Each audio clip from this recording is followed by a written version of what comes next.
plupart des jeunes gens commencent à gauche et finissent à droite. Moi, j'ai commencé dans une famille modérée de droite et j'ai accompli toute ma carrière sous le signe de la gauche. J'ai pris le chemin inverse. À l'automne 1994, les révélations du journaliste enquêteur Pierre Péan mettent en cause le président de la République française, François Mitterrand.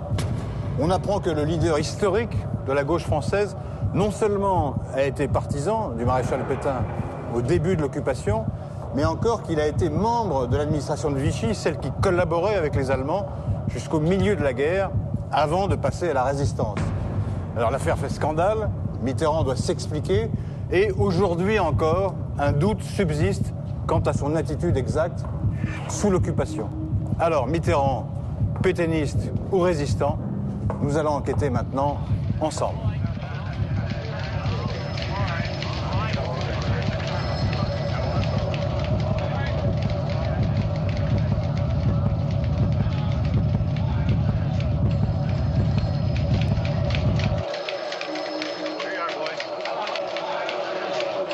Laurent Douzou, vous serez notre expert dans cette enquête. Vous êtes historien, vous êtes un des meilleurs spécialistes de l'histoire de la résistance. Alors, pourquoi est-ce que les révélations de Pierre Péan font scandale alors qu'on savait que Mitterrand avait été maréchaliste? Mais parce qu'on ne le savait pas si clairement que ça. Mitterrand avait fait en sorte d'occulter ce passé-là. Et il y avait des bruits, il y avait des rumeurs. Les gens bien informés pouvaient le savoir, mais dans l'opinion, on ne le savait pas. Et par conséquent, l'ouvrage de Pierre Péan lézarde une présentation qu'avait faite Mitterrand et qui était tout à son avantage. Et de surcroît, à la fin du deuxième mandat, deuxième septennat de François Mitterrand, quand il est déjà atteint, donc tout ça... Atteint par la maladie, vous voulez dire? Atteint par la maladie, oui. Bien sûr. Et donc c'est un homme affaibli qui, au bout du compte, doit reconnaître, puisqu'il a aidé Pierre Péan, il a collaboré avec Pierre Péan, oui. Doit reconnaître ce passé. Est-ce que cette affaire Mitterrand, ça jette un jour nouveau sur l'occupation? Curieusement, oui. On pourrait penser que non, parce que ça concerne un homme. Alors un homme à qui on fait très attention parce qu'il est président de la République depuis 2 septennats. Mais en réalité, ça illustre toutes les ambiguïtés des comportements des Français pendant l'occupation. Et donc, je dirais d'une certaine façon, ça permet de réfléchir au rapport entre le régime de Vichy et la résistance, et au fait qu'un certain nombre de gens ont eu des parcours plus sinueux, plus compliqués qu'on ne l'a pensé longtemps. Bon, ben alors vous allez suivre avec nous l'enquête de nos détectives, regarder les documents, les témoignages qu'ils ont rassemblés. Et puis, si vous le voulez bien, on se retrouve dans un peu moins d'1 heure. Avec plaisir.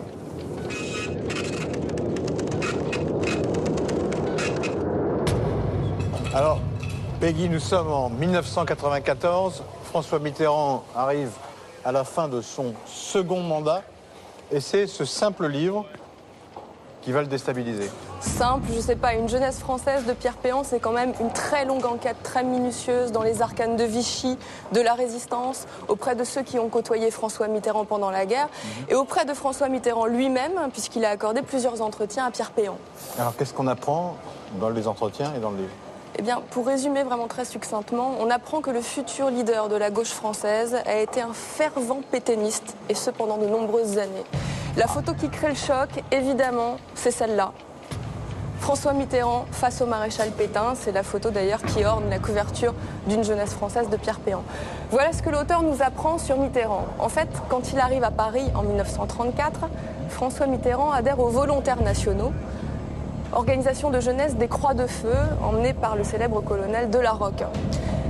C'est un mouvement nationaliste, très engagé à droite. Voilà, nationaliste qui organise de nombreuses manifestations, et c'est donc, vous me l'accorderez, le signe d'un engagement très clair à droite pour François Mitterrand. À droite de la droite. Il est ensuite mobilisé. En juin 40, après avoir été blessé, il est fait prisonnier en Allemagne pendant 18 mois.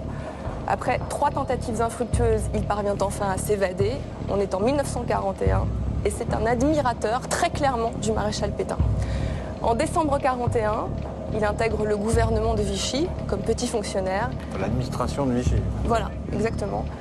Son rôle, c'est d'établir des fiches sur les opposants au régime de Vichy.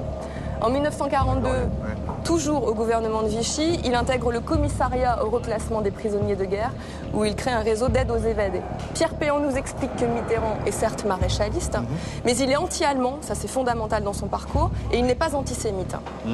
Il reste néanmoins fidèle au régime de Vichy, c'est pourquoi il reçoit la Francisque en 1943, signe d'estime suprême de la part du maréchal. Comme le veut la tradition, Mitterrand prête serment. Je cite, « Je fais don de ma personne au maréchal Pétain, comme il a fait don de la sienne à la France. Je m'engage à servir ses disciplines et à rester fidèle à sa personne et à son œuvre. » La fin de l'année 43 marque clairement une rupture dans le parcours de François Mitterrand, puisqu'il rejoint la résistance sous le pseudonyme de Morland. Donc, c'est ce qu'on appelle un vichisto-résistant, une espèce particulière. Mais cette révélation-là fait un tollé à l'époque, en 1994. On a retrouvé les journaux de l'époque, il fait la couverture de nombreux hebdomadaires, de nombreux quotidiens, on essaye d'aller creuser dans son passé. Si vous voulez, en France, on ne comprend pas comment le leader de la gauche française a pu passer par la droite. C'est impossible, c'est inconcevable. Mais quelle était la version officielle de cette affaire jusque-là? C'est ça le problème, c'est qu'il n'y en a jamais eu. Mitterrand a toujours donné des versions allusives, pour ne pas dire mensongères, de son parcours. J'ai un livre là qui s'intitule Ma part de vérité, rédigé en 1969. Voilà ce que Mitterrand y dit. « Rentré en France, je devins résistant, sans problème déchirant. » C'est faux. Oui. Rentré en France, il devient fonctionnaire dans le gouvernement de Vichy. Voilà. Écoutez aussi une interview qu'il donne en juin 1970 avec une version de son parcours pour le moins escamotée. L'expérience de la captivité m'a conduit au lendemain de la guerre, au lendemain des évasions, c'est-à-dire dans la France occupée de 1942, à faire les choix qui ont été décisifs, ceux de la résistance et par la suite ceux de la gauche française, avec sa conclusion qui est la conclusion définitive, celle du socialisme. Oui, il n'y a pas grand-chose sur Vichy. Il n'y a pas un mot sur Vichy. Et donc le doute subsiste sur ce qui a été son attitude sous l'occupation, quand même. Excusez-moi, je trouve ça douteux de dire que le doute subsiste, parce que, certes, on ne connaissait pas ce François Mitterrand de la guerre, mais on ne peut pas balayer d'un revers de la main le fait qu'il a dirigé un mouvement de résistance, qu'il se soit rendu à Alger, à Londres, et que finalement, le général de Gaulle l'ait nommé en 1944 dans le gouvernement insurrectionnel. Donc je vois qu'il va y avoir controverse. Et donc commençons par essayer de comprendre le contexte, c'est-à-dire ce qu'a été ce régime de Vichy que le jeune Mitterrand a servi.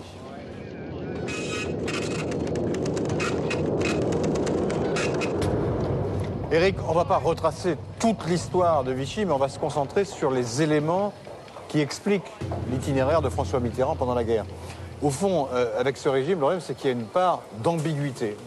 Aujourd'hui, on sait que le maréchal Pétain a été le complice des nazis, qu'il a instauré un régime de nature dictatoriale et qu'il a facilité l'extermination des Juifs de France. On le sait, sauf qu'en effet, au tout début de la guerre, les choses sont infiniment plus floues. Et en fait, pour schématiser, on peut dire qu'au cours de cette période, il y a deux Pétains. Il y a d'abord le Pétain qui représente l'espoir de redressement pour l'immense majorité des Français, parce que le pays est à genoux.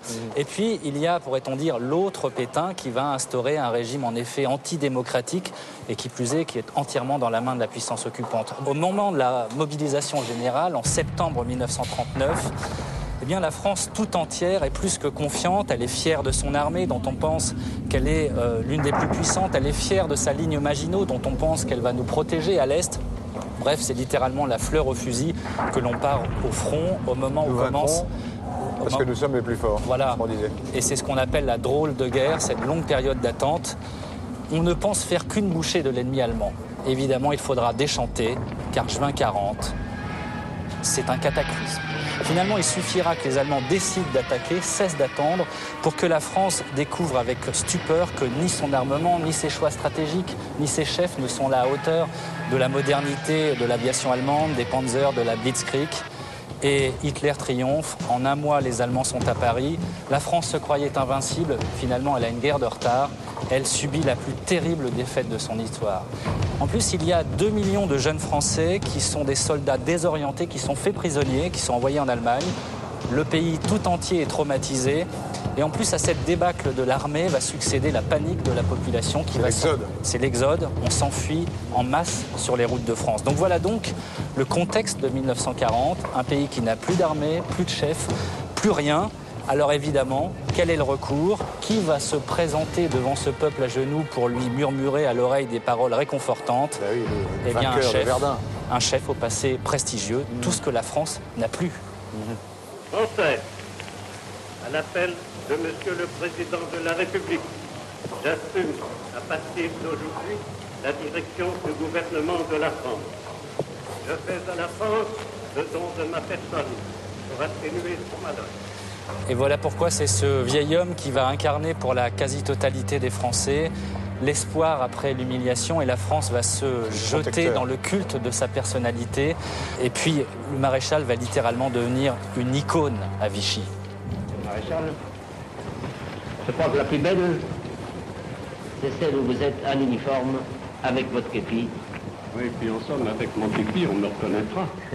Alors c'est une icône âgée, hein. Il a 86 ans en 1940. L'extrême hiver de son âge, disait le général de Gaulle. Exactement, il est entouré à Vichy d'hommes qui tiennent solidement les rênes du pouvoir. Alors à partir de quel moment ce Pétain sauveur de la France va-t-il devenir, aux yeux de qui veut bien regarder, un tout autre personnage, c'est-à-dire l'inspirateur d'un État antidémocratique et collaborationniste? Eh bien c'est toute la question. En tout cas, voilà bien l'autre facette du personnage et du régime qu'il incarne. Un système qui abolit la République, qui persécute les Juifs, qui traque les résistants, les communistes, les francs-maçons, et un système qui, évidemment, va collaborer avec l'Allemagne dès octobre 1940, après la fameuse entrevue, la poignée de main à Montoire avec Hitler. Voilà donc la poignée de main Pétain-Hitler. J'entre dans la voie de la collaboration. Voilà aussi une autre image de Pétain au balcon qui salue face à lui des hommes qui ont le bras levé, les soldats prisonniers rentrés en France. Voilà la France de 1940. On chante la Marseillaise le bras levé. Voilà la vraie nature du régime de Vichy qui apparaît au grand jour en 1942, avec notamment la montée en puissance de sa milice, qui initialement s'appelle le SOL, Service d'ordre légionnaire, commandé par le sinistre Joseph Darnan. Du plus profond de son peuple, chair de sa chair, vous aurez l'honneur de servir. SOL, debout! Voilà bien la vraie nature du régime de Vichy, en fait un régime totalement fantoche qui est manipulé par les Allemands. Alors évidemment, Pétain est débordé par plus extrémistes comme lui, comme Laval, dont la présence est imposée par les Allemands, mais c'est encore lui, Pétain, qui va, à la fin de la guerre, au moment de la libération et de l'épuration, représenter évidemment ce régime de Vichy, et donc il sera jugé et condamné pour haute trahison. Non, mais Laurent, il faut quand même rappeler qu'au tout début, le maréchal Pétain était extraordinairement populaire, hein, soutenu aussi bien par les gens de droite comme ceux de gauche, et même qu'en 1944, il y aura encore beaucoup de monde pour l'applaudir.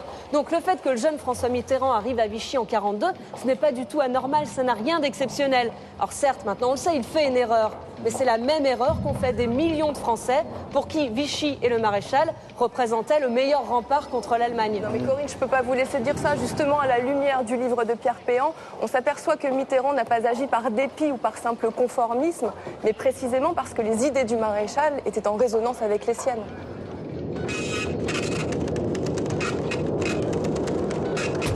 Donc Peggy, d'après vous, Mitterrand rejoint Vichy par adhésion idéologique et non pas par patriotisme ou par simple conformisme. Preuve à l'appui, regardez cette photo, elle date de février 1935. C'est une manifestation contre l'invasion métèque, autrement dit, contre la proportion croissante d'étudiants étrangers dans les universités françaises.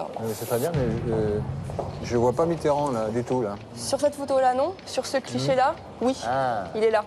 Et c'est une photo qui est prise le même jour que celle-là. C'est la même manifestation, j'en veux pour preuve le fait qu'ici, vous avez un homme qui se retrouve là. Ah d'accord. Donc c'est assez clair, effectivement, il participe à une manifestation xénophobe. Sauf qu'il a toujours affirmé, Laurent, qu'il ne connaissait pas le but de cette manifestation et encore moins son slogan « à bas les métèques ». Et ça, il l'a encore répété en 1994 à Jean-Pierre Elkabbach. À bas les métèques, ça me paraît une expression horrible. Et si je m'étais mêlé consciemment une qu'est-ce que vous dites là, que vous n'y étiez pas? Je ne pense pas que cette manifestation, c'était cela. Et en tout cas, moi, je n'y étais pas pour ça. Et si je l'avais fait, eh bien, je n'hésiterais pas à dire que j'aurais eu grand tort et que ce serait contraire à tout ce qui fait le fond de moi-même. J'y crois pas une seule seconde. À l'époque, il était quand même majeur, il était intelligent, il était cultivé. J'y crois pas du tout à son excuse. En plus, son adhésion à la droite nationaliste peut s'expliquer assez logiquement par son parcours personnel. C'est-à-dire? C'est ce qu'on va voir tout de suite. François Maurice Adrien Marie Mitterrand naît le 26 octobre 1916 à Jarnac, en Charente-Maritime, l'année même de la bataille de Verdun.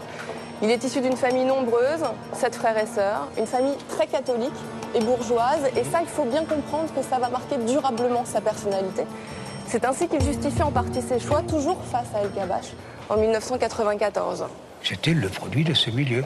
Et c'était un milieu, au demeurant, souvent sympathique, à mes yeux. Il y en a qui ont su rompre avec leur milieu. C'est-à-dire un milieu... Encore plus brutalement. Un milieu de petite bourgeoisie, modérée, catholique, patriote, peut-être un peu conforme. François Mitterrand poursuit sa scolarité en pension dans un collège d'Angoulême, puis il se lance dans des études de droit à Paris. Et il est alors en internat chez les Pères Maristes, au 104 rue de Vaugirard. La religion et la foi sont vraiment au centre de son existence, à tel point qu'en 2001, dans un ouvrage intitulé « Inventaire Mitterrand », Pierre Berger aura cette phrase assez inspirée, me semble-t-il. « Mitterrand a grandi dans une odeur de sacristie et d'encens, suçant la foi au sein maternel, persuadé au même titre que 2 et 2 font 4, qu'il n'y avait pas de salut hors de l'Église. » Son goût pour les édifices religieux est patent, notamment la basilique de Saint-Denis, qu'il aimait particulièrement visiter, ou alors la cathédrale de Bourges, dont il dira « J'ai eu à la cathédrale de Bourges l'un des coups de foudre de ma vie ». Pendant ces 2 septennats, il se rend régulièrement dans des lieux religieux, comme Vézelay, où il emmène, vous le voyez, le chancelier allemand, Helmut Kohl. Et puis son inclination pour l'architecture religieuse se retrouve aussi dans la Bibliothèque nationale de France, dont la partie inférieure reprend le schéma classique d'un cloître, figurez-vous. Et c'est ce qui avait en partie séduit le président dans le projet de l'architecte Perrault. Il a quelques lectures mystiques, Sainte Thérèse de Lisieux notamment, qu'il admire pour son abnégation. Et puis souvenez-vous de son affiche présidentielle en 81, La Force tranquille, où le clocher de l'église catholique trône en bonne place sur la photo. Ouais, il y a beaucoup d'églises catholiques. Et oui, mais en ce qui le concerne, c'est pas un hasard. Les autres présidents n'ont pas fait de même. Oui. Donc ça, c'est ce qui explique, on va dire, ses accointances avec la droite et peut-être en particulier la droite nationaliste. On a vu également qu'il avait participé à cette manifestation contre l'invasion métèque, entre guillemets. Il réitère en 1936, hiver 1936, dans cette manifestation, il est là, contre le professeur de droit public Gaston Gèze. Manifestation suscitée par la droite nationaliste et par l'Action française, une fois de plus. Donc on voit finalement que tout dans son parcours est logique jusqu'à son adhésion au régime de Vichy. D'accord, il est très à droite avant la guerre, admettons, mais c'est un évadé, prisonnier évadé. Donc il va à Vichy pour aider les autres prisonniers. Ça part d'un bon sentiment. C'est pas forcément la preuve absolue qu'il est un fanatique ou un croisé de Vichy. Pour ça, il faut avoir une preuve tangible pour le dire. Fanatique peut-être pas, mais... Attendez, il y a des preuves, il y a des traces écrites. Les écrits de jeunesse de François Mitterrand démontrent qu'il était un pétainiste tout à fait fervent.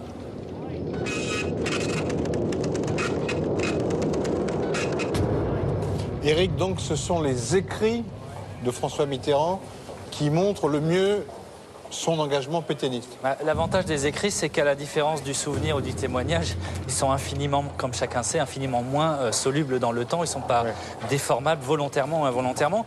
Et donc c'est vrai que les écrits de jeunesse de François Mitterrand, finalement, sont un excellent baromètre de sa pensée. Et clairement, ces écrits montrent que c'est un pétainiste convaincu. Alors on pourrait multiplier les exemples parce que finalement, François Mitterrand a laissé derrière lui un certain nombre de textes, que ce soit lorsqu'il était au Stalag, prisonnier de guerre en Allemagne, et qu'il écrivait des textes à la gloire du maréchal dans les petits journaux du Stalag, dans les feuilles de chou du Stalag, ou que ce soit plus tard à Vichy, lorsqu'il est fonctionnaire de Vichy. Et là, clairement, non seulement on voit que ces textes montrent qu'il adhère à la personne du maréchal, mais aussi aux idées de la Révolution nationale. Alors on pourrait multiplier les exemples. En voici un. Regardez cette revue. Alors ça, c'est un fac-similé. François Mitterrand signe un texte dans cette revue qui s'appelle « France ». Revue de l'État nouveau. Son texte est un récit de sa captivité, justement, ça s'appelle Pèlerinage en Thuringe. En Thuringe. Alors un mot d'abord sur la revue dans laquelle il publie ce texte. C'est pas n'importe quelle revue, France, Revue de l'État nouveau. C'est publié par une figure de Vichy, le dénommé Gabriel Jeantet, qui avant-guerre était un éminent membre de la Cagoule, qui ensuite sera chargé de mission au cabinet du maréchal Pétain, et Mitterrand devient proche de cet homme qui compte à Vichy. Et donc Mitterrand publie ce texte. Alors le texte en lui-même n'est pas spécialement incriminant, si ce n'est quand même qu'en filigrane, on voit toute la rhétorique habituel de la droite dure de Vichy. Mitterrand, par exemple, fustige, comme il l'appelle, ces 150 ans d'erreurs qui ont provoqué la défaite. Oui, alors, quand on fait le compte, on revient à la Révolution française, c'est ça? Voilà, c'est-à-dire que finalement, c'est la République qui est responsable des malheurs de la France. Et ça, c'est vraiment la rhétorique classique des hommes de Vichy. Ce qui est intéressant de relever dans cet article et dans cette revue, c'est quand on regarde la table des matières. Alors, François Mitterrand, regardez, figure en bonne compagnie, j'allais dire. C'est-à-dire qu'évidemment, ces noms-là, aujourd'hui, ne disent plus rien à personne. Mais à l'époque, certains d'entre eux deviendront la fine fleur de l'intelligentsia collaborationniste à Paris. Par exemple, Noël de Tissot, regardez. Donc son nom figure à côté de François Mitterrand dans cette revue. Noël de Tissot deviendra un éminent membre du SOL, Service d'ordre légionnaire, l'ancêtre de la milice. Et il sera d'ailleurs fusillé à la Libération parce que c'était un milicien. Il figure aussi à côté de cet auteur qui écrit un texte antisémite. Donc il ne craint pas de s'afficher. Je vois qu'il y a Alexis Carrel aussi, qui est un médecin qui a été accusé ensuite de racisme. Exactement. Et puis, autre élément intéressant, c'est de relever la date de publication. Mitterrand va publier 2 articles dans cette revue. Décembre 1942. C'est-à-dire qu'on n'est pas en 1940. En décembre 1942, la donne a changé. Les Allemands ont envahi la zone sud. L'armée d'armistice s'est sabordée. Il y a eu des rafles de juifs dans toute la France. Eh bien, Mitterrand, très tardivement, ne craint pas d'afficher publiquement un pétainisme bon teint, pourrait-on dire. Et puis il y a des choses toutes simples pour prouver que Mitterrand était un fervent pétainiste à cette période. Il suffit de regarder ce qui se passait dans notre pays dans les années 40-42. C'est-à-dire au moment où il est dans l'administration de Vichy. En 1941, il vient de s'évader et Mitterrand est à la Légion française des combattants. C'est une organisation maréchaliste, pas extrême, d'accord, mais en parfaite résonance avec les thèmes autoritaires et xénophobes de la Révolution nationale. Or, au même moment, en 1941, voilà ce qu'on peut voir sur tous les écrans français, y compris dans la zone libre. Le Juif et la France. Pendant les 3 premiers jours, 13 000 personnes ont visité ce remarquable ensemble où les documents, les photographies réalisent une démonstration flagrante du péril juif dans tous les domaines de l'activité nationale. Statistiques, graphiques, tableaux hallucinants se succèdent. Ils prouvent combien la France, victime de sa générosité et de ses traditions d'hospitalité, s'était enjuivée surtout depuis 1936.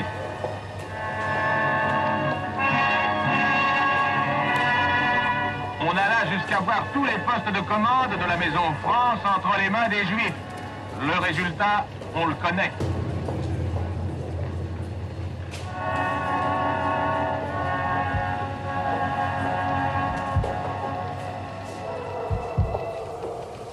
Difficile de passer à côté.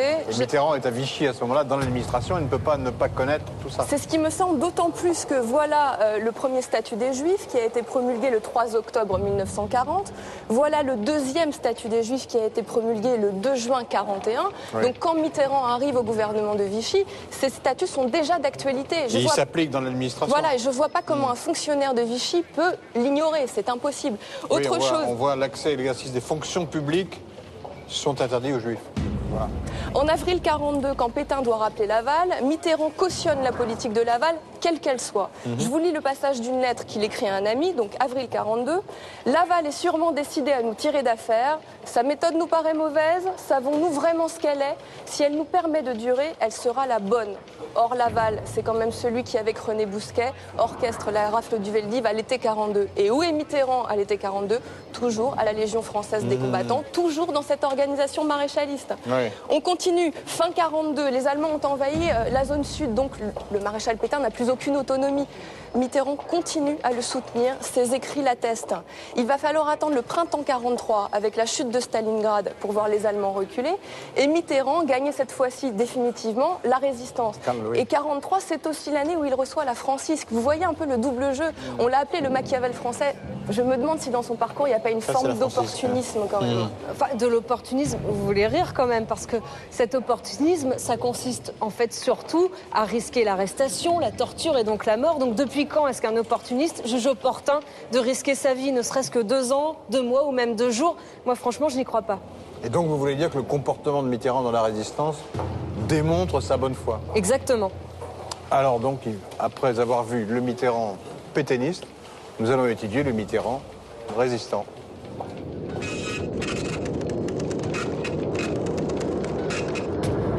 Donc Mitterrand a été pétainiste, d'accord, mais pour vous, ça a été un résistant convenable.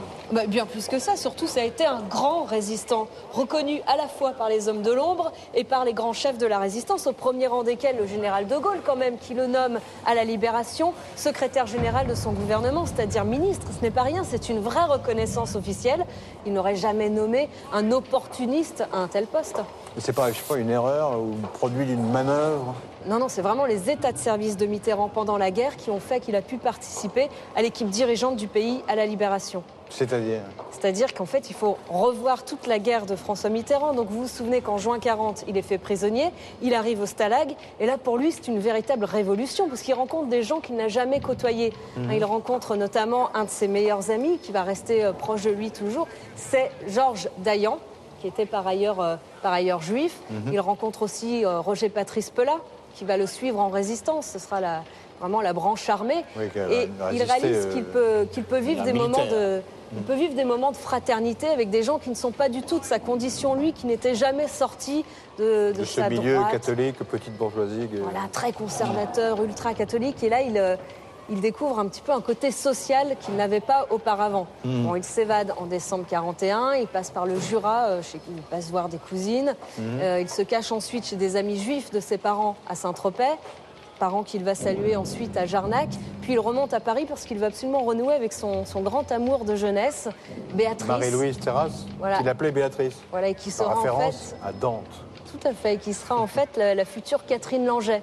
Voilà, speakerine bien connue des années 60. Tout à fait, en tout cas il va la voir en vain parce que la belle ne l'aime plus.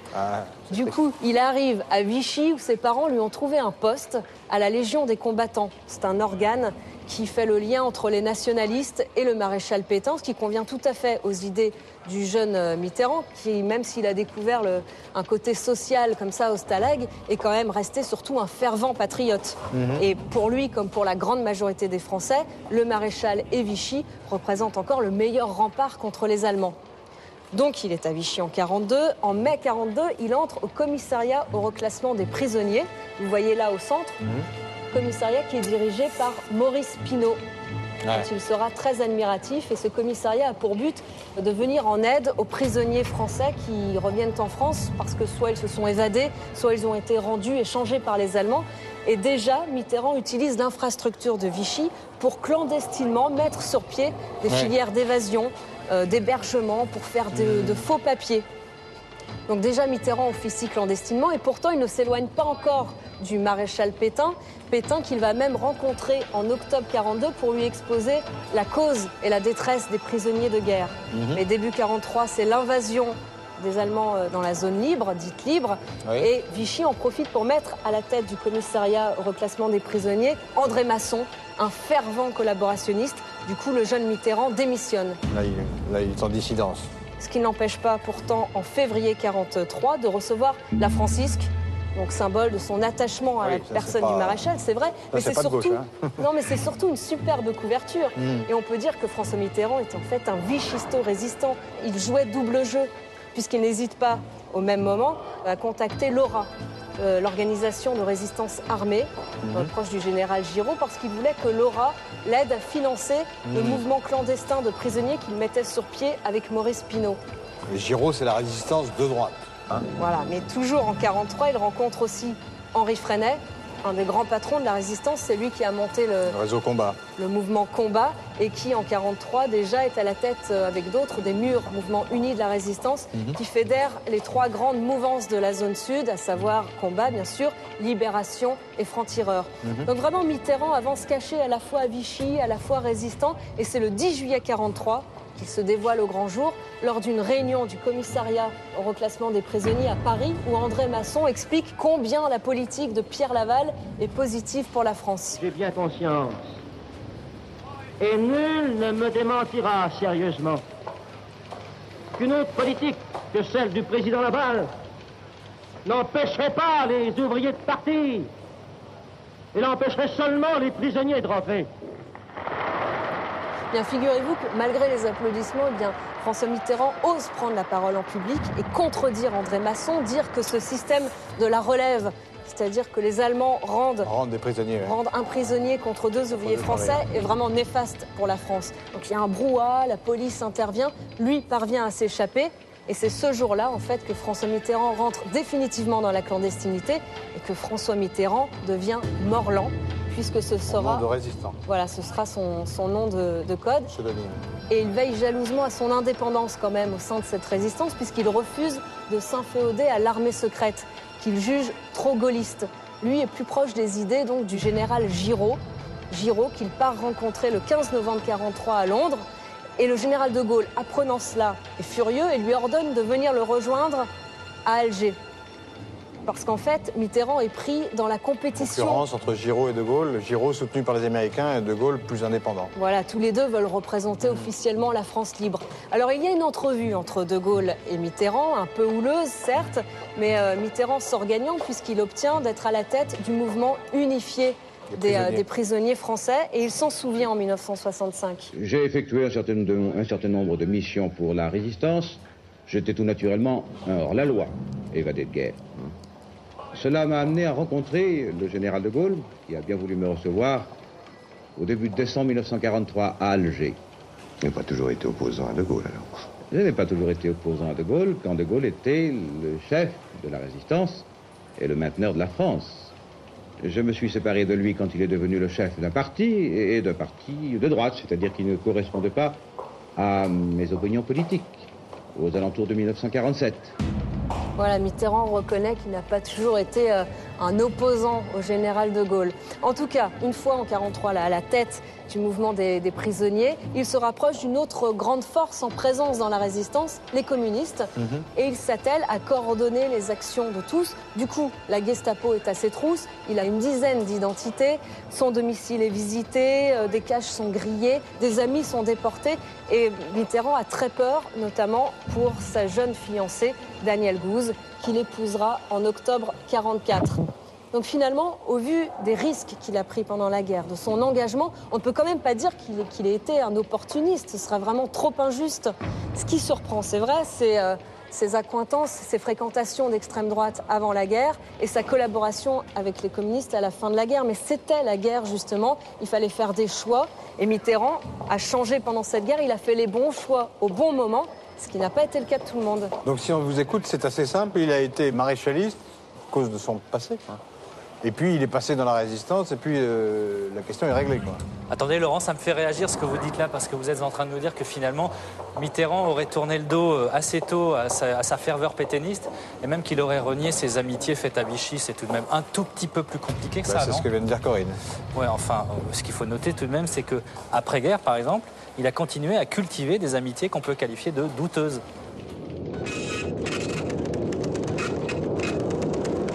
Éric, vous dites que Mitterrand avait des amis douteux, mais c'est qui ces amis douteux ? On va repartir une fois encore d'une photo. Celle-ci est prise dans les années 70. Ouais. C'est la résidence secondaire des Mitterrand à Latché dans les Landes. Apparemment, on est en week-end. On reconnaît ici François Mitterrand, qui est à l'époque premier secrétaire du Parti Socialiste, donc chef de l'opposition. Leader de la gauche. Voici son épouse Danielle, la sœur de Daniel. Et puis regardez ce personnage qu'on voit de profil. Qu'on reconnaît mal, ouais. C'est qui alors ? C'est l'un des personnages les plus sulfureux des années noires, René Bousquet. Ah, c'est le Bousquet alors. Bousquet, secrétaire général de la police de Vichy, dont le nom est lié à la rafle du Veldiv. Qui a négocié avec les Allemands la rafle du Veldiv. Alors Mitterrand aurait connu... Ils sont très intimes. Ouais. Voilà, ils sont en week-end ensemble ou en vacances. Mitterrand aurait connu Bousquet à Vichy en 1942. Il réfute cette affirmation, il dit qu'il l'a connu en 1949. En tout cas, une chose est sûre, c'est que les deux hommes sont restés très liés pendant plus de 40 ans, que ce soit pour ces week-ends, ou bien même ensuite, lorsque Mitterrand est élu à l'Élysée, Bousquet rendra des visites discrètes à François Mitterrand. Alors on peut appeler ça une fidélité en amitié, parce qu'en effet, certes, François Mitterrand est devenu leader de la gauche, mais il n'a pas tourné le dos, loin s'en faut, à certains hommes de Vichy. Simplement, ce qu'il faut dire, c'est que probablement les électeurs de François Mitterrand, l'homme de la gauche, n'était pas au courant de ses amitiés discrètes, voire secrètes. Alors un autre exemple... Il n'y a pas que la fidélité, parce que Bousquet, il était lié aussi au propriétaire de la Dépêche du Midi, qui est un journal plutôt de gauche, enfin radical socialiste, qui avait de l'influence.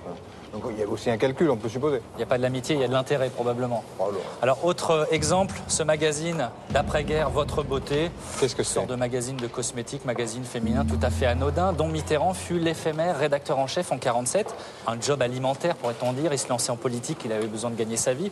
Et c'est son ami François Dalle, ami d'adolescence, qui l'a fait rentrer dans ce journal. Ah non, il était au 104 rue de Vaugirard, de Dalle. Exactement, rien d'extraordinaire, sauf lorsqu'on sait que ce magazine appartient en fait à la société L'Oréal. Et L'Oréal, avant-guerre, fondé par le dénommé Eugène Schuller. Eugène Schuller n'est pas n'importe qui, c'est l'un des principaux membres de la Cagoule. Vous savez, cette société secrète... C'est une espèce d'organisation d'extrême droite quasi terroriste, quoi. Qui voulait faire tomber la République lagueuse. Ils les appelaient la République lagueuse. Pour terminer, juste une dernière image très symbolique, elle aussi, qui a fait couler beaucoup d'encre dans les années 90. Lorsqu'il était président, Mitterrand faisait fleurir chaque année la tombe du maréchal Pétain à l'Île-Dieu. Ironie de l'histoire, on voit un préfet de la République saluer la mémoire du maréchal Pétain qui avait aboli la République. C'est tout un symbole. Donc tout ça est quand même assez éloquent. Tout ça est assez éloquent. Non, non, pas du tout.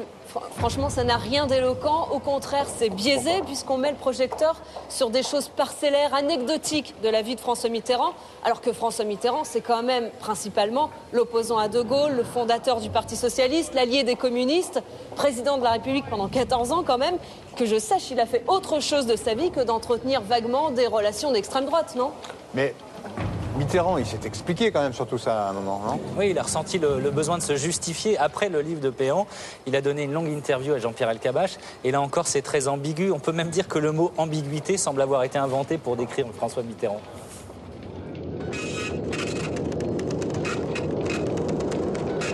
Alors, Corinne, dans quelles conditions Mitterrand s'explique sur ces années de guerre? En fait, il a accepté le travail de Pierre Péan, il l'a même aidé, mais il voit que son interprétation pose problème. Alors il décide de parler et il accorde une longue interview à Jean-Pierre Elkabbach en 1994. Vous allez le voir, il est déjà très malade, mais quand on l'associe aux idées d'extrême droite, il s'insurge. En tout cas, je tiens à le dire, je n'ai jamais été, par tempérament, par habitude et aussi par l'enseignement de mon père et de ma mère, je n'ai jamais été hostile comme ça, instinctivement, jamais sensible au racisme. Voilà, on le sent sincère. Et quand on sait tout ce qu'il a fait par la suite, les amitiés profondes qu'il a eues avec des gens de toute confession, moi, je trouve qu'on ne peut pas douter. Et puis, par la suite, il explique aussi pourquoi, en 1942, il est allé à Vichy. Vous allez après à Vichy? Oui. Et pourquoi, alors qu'il y a le gouvernement de capitulation, qu'il y a eu les lois anti-juives, vous allez à Vichy? Pourquoi vous n'allez pas à Londres ou à Alger? Je vous pose la question. Vous me dites quelles lois anti-juives? Il s'agissait des lois anti-juives, ce qui ne corrige rien et ne pardonne rien. C'était une législation contre les juifs étrangers dont j'ignorais tout. C'est vrai que pendant près de 2 ans, François Mitterrand n'était pas en France, il était au Stalag. On peut pas laisser dire ça. Comment ignorer, lorsqu'on est fonctionnaire de Vichy, l'existence de ces lois anti-juives? Comment ignorer le fait que la fonction publique est interdite aux juifs? C'est une fable qu'il nous raconte là, il est d'une mauvaise foi incroyable. Et puis les mots mêmes qu'il utilise, il dit des lois contre les juifs étrangers. Comme si ça changeait quoi que ce soit, premièrement. Et deuxièmement, on sait bien que Vichy a devancé les demandes des Allemands en proposant de livrer des juifs français de la zone libre. Donc Mitterrand utilise là les vieux arguments pétainistes que les historiens ont réfutés depuis longtemps. En fait, probablement, ce qu'il n'ose pas nous avouer, c'est que, comme beaucoup de Français à l'époque, le sort des juifs lui était totalement indifférent. En tout cas, ça pesait pas lourd dans la balance par rapport à son immense ambition. Je pense pas que ce soit ça, mais en tout cas, c'est vrai qu'il a eu une formulation plus que malheureuse. Ouais. Mais finalement, ce qui gêne vraiment avec le parcours particulier de François Mitterrand, c'est qu'il met au grand jour des vérités qu'on aurait préféré cacher, oublier. Oui, mais quelle vérité, c'est-à-dire? Par exemple, que ni la Résistance, ni Vichy ne ressemblent aux images d'Épinal que l'on veut bien véhiculer. Par exemple, la Résistance n'était pas monolithique, n'était pas unanimement à gauche. Il y avait aussi des nationalistes, des gens d'extrême droite dans la Résistance. Tout comme il y avait des résistants à Vichy. Vous voyez, rien n'était simple finalement. C'était la guerre et l'itinéraire de François Mitterrand met en lumière ces zones d'ombre, mais aussi la complexité, la duplicité de certaines personnes. Donc en fait, on reproche sans cesse à François Mitterrand des choses que tous les autres ont fait. Et finalement, ce qu'on lui reproche le plus à François Mitterrand, c'est de ne pas avoir été toujours de gauche.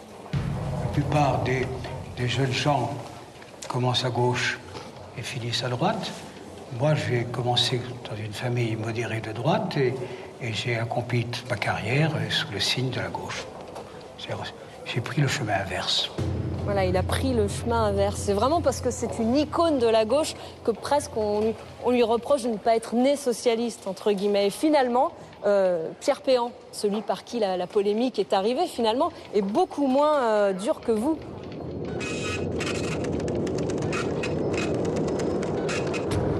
Pierre Péan, quand votre livre est sorti, vous êtes apparu comme un accusateur. C'est-à-dire vous étiez celui qui révéliait le passé trouble de Mitterrand, mais ce n'était pas tellement votre intention, non? Pas du tout. C'est-à-dire J'ai fait ce livre pour essayer de comprendre tout simplement le trajet de François Mitterrand. Il y avait quand même des zones d'ombre. Et donc j'avais fait un livre sur la cagoule qui s'appelait Le mystérieux docteur Martin. Et c'était ce docteur Martin? C'était un des fondateurs de la cagoule. Et quelqu'un m'avait dit qu'en 1937, lors de l'attentat de la rue de Presbourg, le patronat français... C'était un attentat de la cagoule? Un attentat de la cagoule. François Mitterrand était dans la voiture et avait la bombe sur les genoux. Donc il était membre de la cagoule, il avait aidé à poser la bombe, c'est ce qu'on disait? C'est ce qu'on disait. Donc ça méritait évidemment une enquête. Et ça, c'est le point de départ? Et le point de départ de mon livre, c'est de savoir si, oui ou non, François Mitterrand appartenait à la cagoule. Et donc ma conclusion est non, mais même si... Dans sa vie, il a eu beaucoup d'amis qui ont appartenu à la cagoule.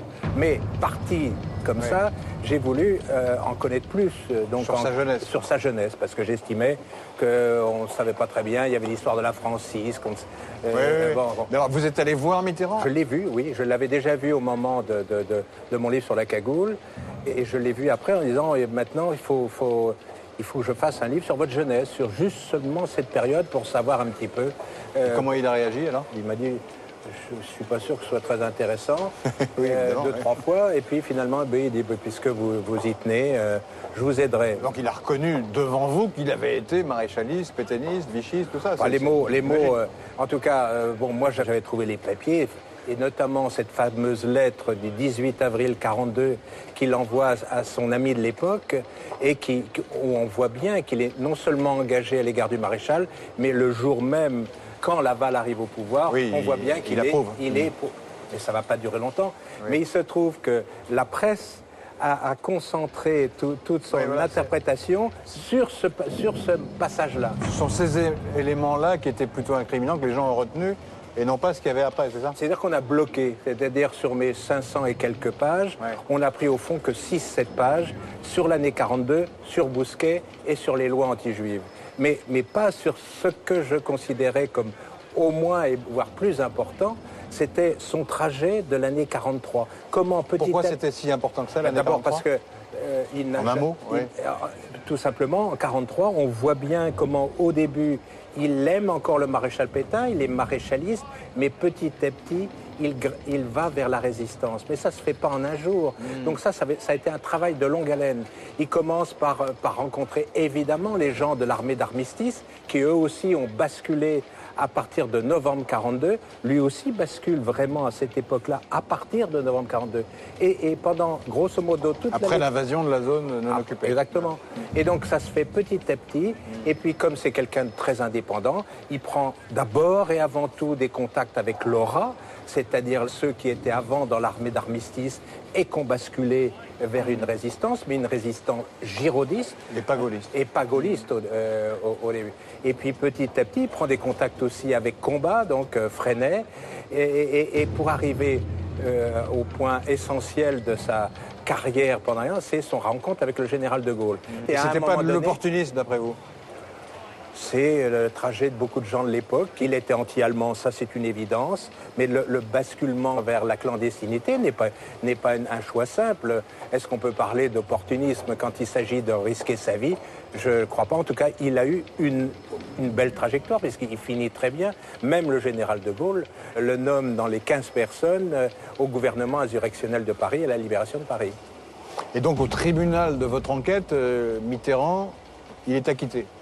Mitterrand est acquitté parce qu'il fait le bon choix. Il y a des gens qui ont choisi plus vite, mais il choisit encore relativement vite, dès 1943. D'accord, donc il y a des nuances, il y a des incertitudes. C'est le moment de se tourner vers notre expert qui va nous donner son verdict.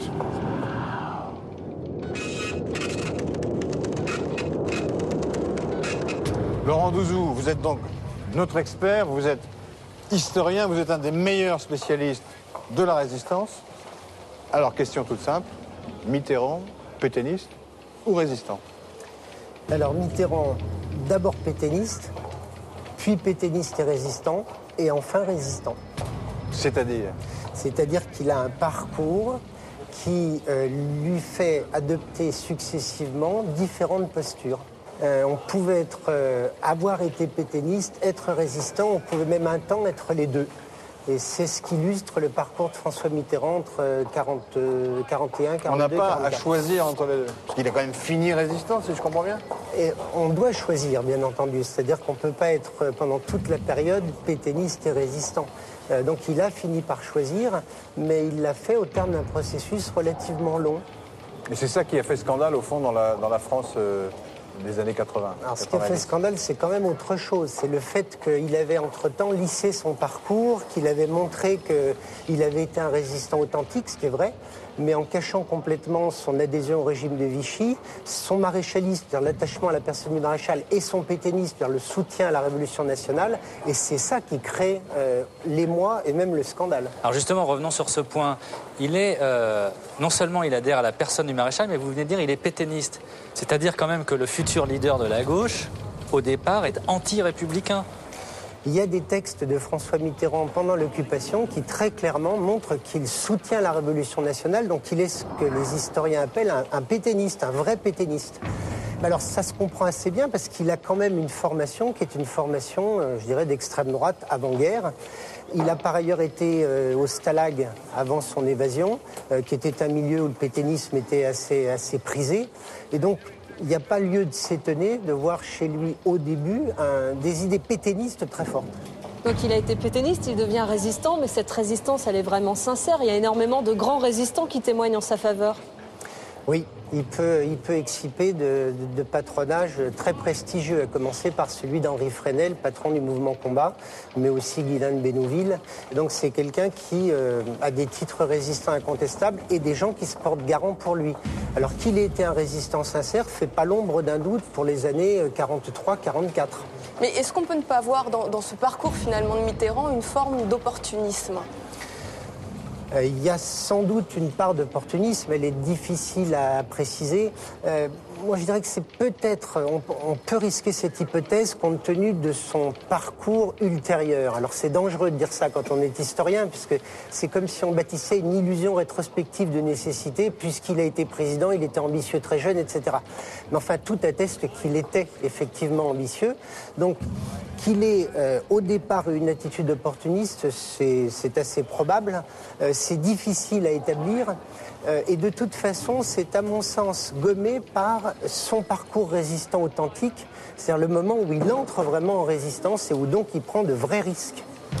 Donc de pétainiste, il passe à résistant, mais il y a un autre mystère, c'est comment il fait pour passer d'idées d'extrême droite au début de la guerre à des idées de gauche, à devenir le leader de la gauche ensuite. Il y a quelque chose qu'on comprend assez mal. Comment il va pouvoir avoir cette posture-là et être crédible dans ce rôle-là ? Mais d'abord, vous parlez d'une période de temps extrêmement longue, parce qu'on le prend pétainiste en 42 et vous vous dites au fond, comment accède-t-il au pouvoir en 81 en étant le héros de la gauche unie ? C'est ça que vous dites. Ça a pris beaucoup de temps. Il a bâti une stratégie. Cette stratégie a connu des à-coups, des accidents, des coups durs. Je pense à l'affaire des jardins de l'Observatoire. Et finalement, c'est la présidentielle de 65 qui l'a lancée en quelque sorte et qui lui a permis de formuler cette stratégie qui, au bout du compte, lui permet d'arriver au pouvoir en 81. Alors, la question que vous posez, lui-même se l'a posée, on la lui a posée, c'est-à-dire comment est-ce qu'on passe de l'extrême droite à la gauche. Et lui disait, au fond, il y a beaucoup de gens qui passent de la gauche dans leur jeunesse à la droite, j'ai simplement fait le chemin inverse. C'est dont acte. Monsieur Douzou, pourquoi faut-il attendre, selon vous, si tard, 1994, pour découvrir le véritable parcours de François Mitterrand ? Parce que je crois que c'était tout bonnement impensable que le chef de l'État qui représentait la gauche unie et qui arrivait au pouvoir en 81 après une longue période où la droite avait gouverné, c'était impensable que cet homme-là ait été pétainiste et maréchaliste. C'était sorti dans la presse d'extrême droite déjà, dans les années 80. C'était sorti dans la presse d'extrême droite, mais la réponse est dans votre question. Le fait que c'était sorti dans la presse d'extrême droite disqualifiait en quelque sorte les accusations qu'on portait contre lui. Et lui affectait de les ignorer et il avait les soutiens de résistants éminents dont on a parlé. Donc, je dirais que c'était pas pensable. Et en même temps, c'est intéressant parce que ça dit beaucoup de choses sur le rapport que la France collectivement entretenait en 80 encore avec le régime de Vichy. On ne pouvait pas penser qu'on pouvait être le chef de la gauche, celui qui arrivait à l'Élysée et avoir eu une adhésion pétainiste pendant la guerre. Mais justement, ses opposants politiques, au-delà de l'extrême droite, auraient pu lui reprocher ça, exploiter politiquement ce passé? Ils y ont pensé, d'après ce qu'on sait. On sait qu'en 1965, quand il se présente contre le général de Gaulle, il y a un certain nombre de conseillers qui disent qu'on pourrait ressortir, exhumer ce passé-là. Le général de Gaulle s'y refusait. Alors pourquoi? Peut-être parce que simplement ça répugnait au général de Gaulle de faire ça, mais il y a peut-être une autre raison, c'est que le général de Gaulle avait tenté de reconstituer le tissu national à la Libération et qu'au fond, exhumer ce passé-là et accuser François Mitterrand sur ce terrain, c'était dans la France gaulienne... rouvrir les plaies. Rouvrir les plaies, absolument. Eh bien, Laurent Douzou, vous avez donné, pas votre verdict, parce que les historiens n'aiment pas trop juger, en tout cas votre diagnostic sur l'itinéraire de François Mitterrand. Merci de nous avoir accompagnés jusqu'ici. Merci à vous. Voilà donc notre conclusion. Elle n'engage que les auteurs de cette émission, mais nous avons essayé de vous donner honnêtement toutes les pièces de ce dossier. À vous de vous faire une opinion. Après tout, elle vaut bien la nôtre. Et à bientôt pour la résolution d'une autre énigme de l'histoire.